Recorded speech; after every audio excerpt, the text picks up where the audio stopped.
नमस्कार। Palmistry research centre के इस वीडियो में मैं पामिस्ट अनिल कुमार आपका बहुत बहुत स्वागत करता हूं। दोस्तों, आज के वीडियो में हम जिस विषय पर बात करना चाहते हैं उस विषय का नाम है भाग्य रेखा से जाने धन, संपत्ति और करियर। आज हम भाग्य के अजीबोगरीब चक्र के अर्थों को जानेंगे। मनुष्य के हाथों में भाग्य और कर्म, ये दोनों बड़ी शक्तियां छिपी हुई है। भाग्य ही कर्म करने की प्रेरणा देता है और कर्म से ही भाग्य बनता है। इस प्रकार से ये दोनों शक्तियां एक दूसरे के साथ जुड़ी हुई है और एक दूसरे को प्रभावित भी करती रहती है। जीवन में हमें जो भी सांसारिक सफलता, असफलता, रुकावटें, सीमाएं, करियर को प्रभावित करने वाले लोग, लाभ, हानि इत्यादि बातें हमारी भाग्य रेखा हमें बताती है। भाग्य रेखा के अलावा सूर्य रेखा से भी भाग्य फल मिलता है। तो भाग्य रेखा और सूर्य रेखा देखकर धन, संपत्ति और करियर के बारे में जानने से पहले प्लीज वीडियो को सब्सक्राइब कीजिए, अपने दोस्तों को शेयर कीजिए। अगर आपको यह वीडियो पसंद आई हो तो लाइक जरूर कीजिए और कमेंट बॉक्स में आपका अभिप्राय जरूर दें। सर्वप्रथम हाथ की बनावट की ओर ध्यान दें। सूर्य भाग्य रेखा और सूर्य रेखा का फल आकार और प्रकार पर विशेष रूप से निर्भर करता है। दार्शनिक, सूच्याकार और अतिद्रीय हाथ के आकारों में दिखाई गई भाग्य रेखा का फल उतना अच्छा नहीं होता जितना वर्गाकार, चपटे और प्राथमिक आकारों के हाथों में होता है। भाग्य रेखा आर्थिक स्थिति, व्यवसाय, रोजगार और धन संपत्ति दर्शाती है। वही सूर्य रेखा के बिना भाग्य रेखा निरर्थक है। सूर्य रेखा सफलता, मान, प्रतिष्ठा दर्शाती है। यदि किसी व्यक्ति के हाथ में सूर्य रेखा बलवान और भाग्य रेखा निर्बल हो तो उस व्यक्ति को मान, प्रतिष्ठा, सफलता आदि तो मिल सकती है, लेकिन आर्थिक दृष्टि से वो निर्बल ही रहता है। अगर सूर्य रेखा निर्बल और भाग्य रेखा बलवान हो तो व्यक्ति की आर्थिक स्थिति अच्छी होगी, लेकिन उसे यश, मान और प्रतिष्ठा नहीं मिलेगी। सूर्य रेखा और भाग्य रेखा दोनों ही बलवान हो तो व्यक्ति का जीवन सफल होता है। उसे हर क्षेत्र में सम्मान, प्रतिष्ठा, सफलता, संपत्ति आदि सब कुछ मिलता है। अगर दोनों रेखाएं निर्बल हो तो व्यक्ति का जीवन पूर्णतः असफल रहता है। दोस्तों, यदि कोई रेखा पतली और स्पष्ट हो तो शुभ फलदायिनी होती है और गहरी, मोटी हो या टूटी हुई हो तो अशुभ फलदायी होती है। आपको ये बात याद रखना है।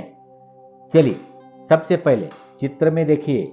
चंद्र पर्वत से निकलने वाली भाग्य रेखा स्पष्ट और पतली हो तो व्यक्ति का भाग्य उसके विवाह के पश्चात उसके पत्नी के सहयोग से या पत्नी के भाग्य से होता है। वो व्यक्ति का जन्म स्थान के बाहर, विशेषतः जिस गांव में ज्यादा पानी हो वहां पर उसका भाग्य और ज्यादा खुलता है। ज्यादातर ये व्यक्ति व्यवसायी होते हैं। नंबर 2, चित्र में देखिए। यदि किसी व्यक्ति की भाग्य रेखा चंद्र पर्वत से शुरू होकर मस्तिष्क रेखा पर रुके और वहां से दूसरी भाग्य रेखा निकलकर शनि पर्वत पर जाए तो आयु के 35 वर्ष के बाद ही उस व्यक्ति की उन्नति होगी।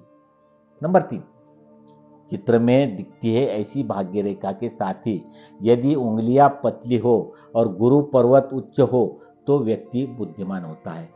उसे राज्य में उच्च पद की प्राप्ति होती है।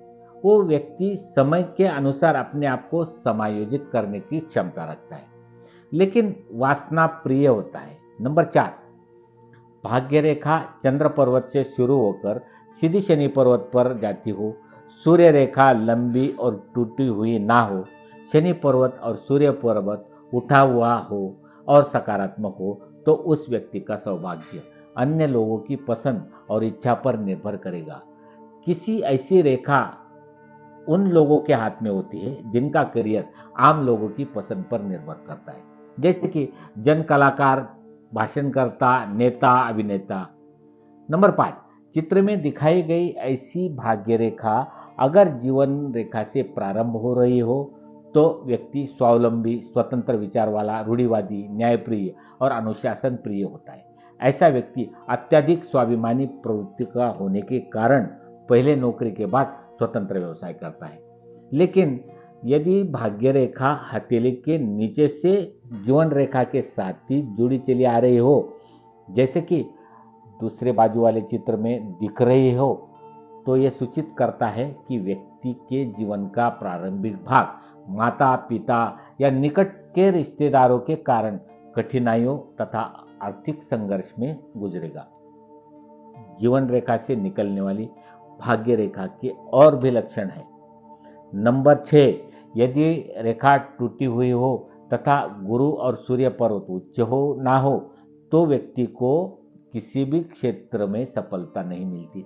जहां से ये रेखा टूटी हुई है, इस वर्ष से उसे घर से अलग होना पड़ता है। नंबर 7, जीवन रेखा से निकलकर भाग्य रेखा शनि पर्वत पर जाती हो, हाथ कठोर हो, गुरु सूर्य और बुध पर्वत उच्च हो तो व्यक्ति बड़ा व्यापारी होता है। यह व्यक्ति अपने हाथों से अपनी संपत्ति व्यवसाय का निर्माण करता है। नंबर 8, यदि भाग्य रेखा शनि पर्वत की बजाय किसी अन्य पर्वत पर जाती हो, उसे उस पर्वत की स्थिति के अनुसार व्यक्ति की अच्छी सफलता मिलेगी। और भी कई इस विषय के लक्षण हैं जो समय की कमी के कारण एक ही वीडियो में पूरे नहीं हो सकते, इसलिए इस विषय पर और भी वीडियो आपके लिए मैं लेके आऊंगा। तो इस विषय के वीडियो के आगे वाले पार्ट को जरूर शुरू से लेकर आखिर तक देखिएगा। तो दोस्तों, यहाँ पर हमारी यह वीडियो होती है खत्म। अगर आप अपने हस्तरेखा के बारे में विस्तृत जानना चाहते हैं तो हमारे यहाँ पेड सर्विस की सुविधा है। आपके जीवन के प्रारंभ से लेकर मृत्यु तक की सभी घटनाओं का ब्यूरोवार प्रेडिक्शन आपके आयु के अनुसार जानना चाहते हैं। प्रेडिक्शन 10 से लेकर 12 पेजेस की डिटेल में होती है। तो आप स्क्रीन के ऊपर दिए गए नंबर पर अवश्य संपर्क करें। अगर आपको ये वीडियो पसंद आई हो तो लाइक जरूर कीजिए, सब्सक्राइब कीजिए, बेल आइकन का बटन दबाइए ताकि हमारे हर वीडियो आपके पास सबसे पहले पहुंच सके। बहुत बहुत धन्यवाद।